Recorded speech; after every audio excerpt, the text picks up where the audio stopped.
ইমুতে কল দিতে গেলেই ঠিক এরকম একটা লেখা চলে আসে, কল দেওয়া যায় না।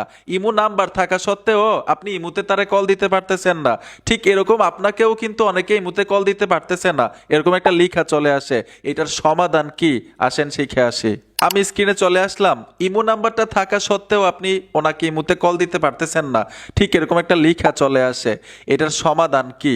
যাকে কল দিতে পারতেছেন না, এই সেটিংসটা ওনাকে বলবেন করার জন্য, তখন কল দিতে পারবেন। আর আপনাকেও কিন্তু অনেকে কল দিচ্ছে, আপনার ইমো নাম্বারটা আছে, আপনাকেও পাচ্ছে না ইমুতে, এরকম একটা লেখা তাদের কাছেও চলে আসে। আপনিও এই সেটিংসটা করে রাখেন।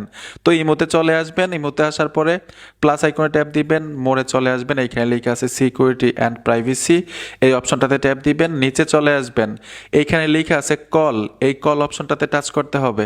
এইখানে এভরিওয়ান করে দিবেন। এভরিওয়ান মানে হচ্ছে আপনার ইমো নাম্বারটা যার কাছে থাকবে সেই আপনাকে ইমোতে কল দিতে পারবে।